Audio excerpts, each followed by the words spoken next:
Hello, welcome to Technology Trends, a television program about ancient history and new technology.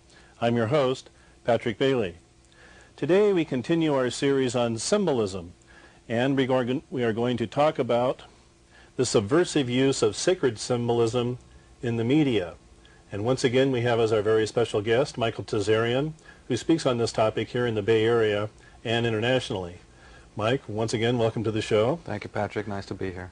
Although this is a continuing series, I believe this is segment 5, why don't we summarize for the audience what is this particular topic and how did you get interested in it?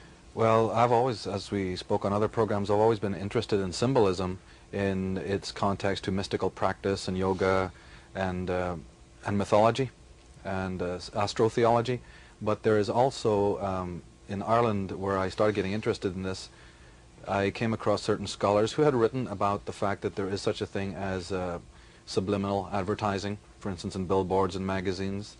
Many American writers of great esteem and academic qualifications have written on the subject. For instance, Brian Wilson Key, you may have heard of him. He wrote a wonderful book called Subliminal Seduction and Age of Manipulation.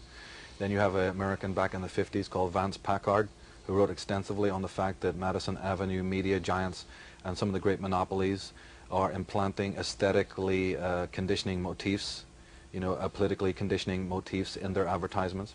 And then Gene Kilborn, also an activist from the 60s, who has written extensively on this, and also about the denigration of the female in the media, which I'm sure we should all be familiar with, how both women and the youth and even animals are treated in advertising, commercially, and so on.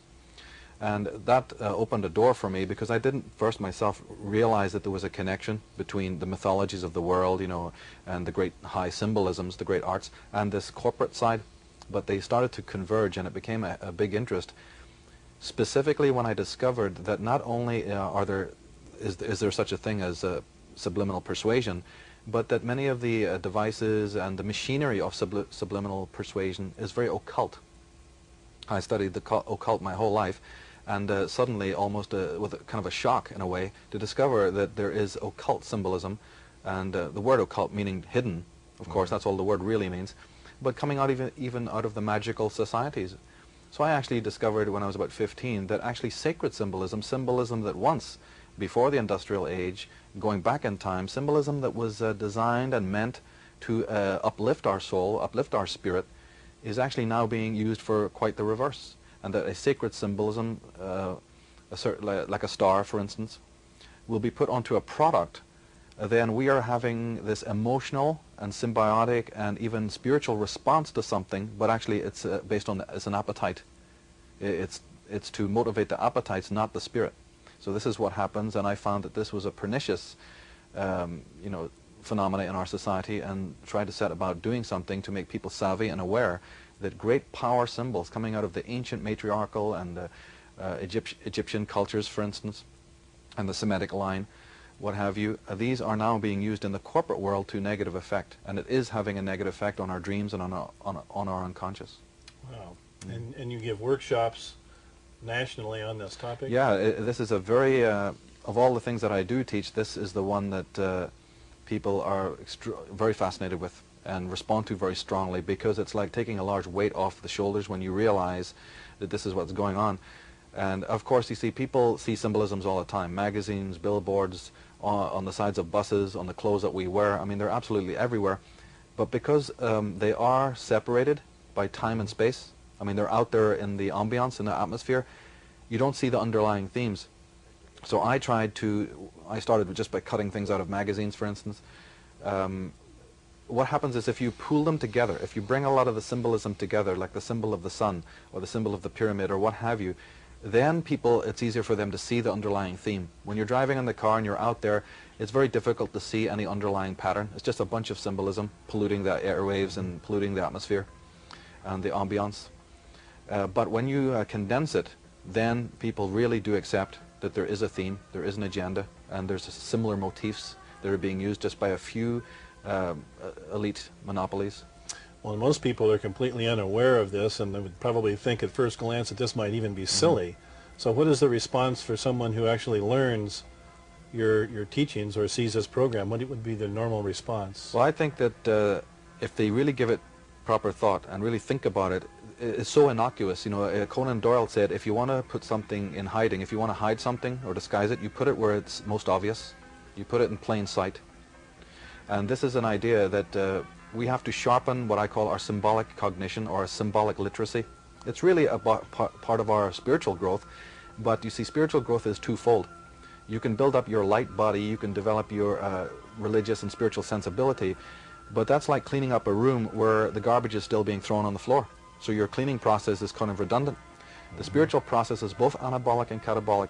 At the same time as you're building up your own wisdom body, you have to have a hand on keeping out the negative. You know, and Schopenhauer has written on this, that our consciousness is just besieged with stimuli. We need to be also making sure that that ceases to come in. So a lot of people have a healthy interest in building up their level of purity and their level of wisdom. I don't doubt that that sensibility, that desire is there in everyone. But then why, after 2,000 years, is there hardly any result? It's because we have been taught, or we've been conditioned to forget about a very important part of spiritual development, which is the physical capability, the skill, if you will, of keeping out all the debris. That's part of it.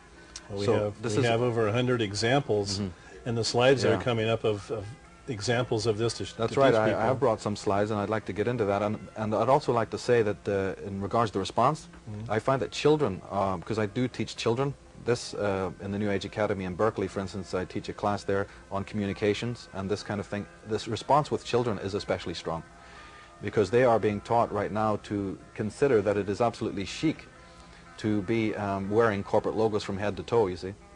But the slides that I have brought with me, I'd like to be pointing out, making it very clear that America, for instance, the occult presence in America is very strong. From the earliest days of the founding of America, we have personalities and we have symbolism, some sacred symbolism, even in the architecture of cities and so on. And we have an occult presence, people involved in fraternities and secret societies. And this gentleman, Albert Pike, was one of those personalities. He was the man who created the Scottish Rite Freemasonic Lodge system throughout America. He was a disciple of Giuseppe Manzini, and Giuseppe Manzini was a disciple of Adam Weishaupt, who was the head of the Illuminati in the 17th century.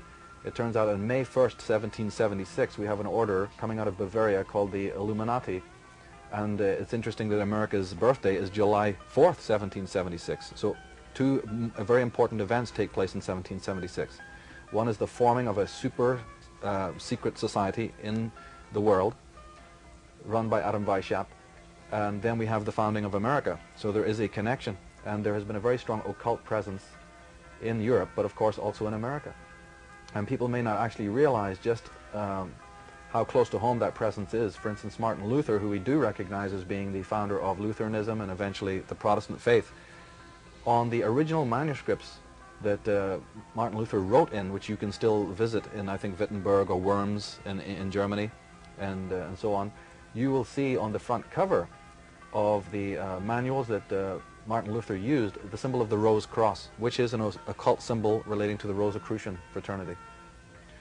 And coming specifically to America and its connection to symbolism and Freemasonry, this Freemasonic presence is the presence that brought many symbols out of the past. So the column, when we see buildings, these beautiful Renaissance style white buildings in civic centers, the idea of the column and even the obelisk represented actually the polar axis of the Earth.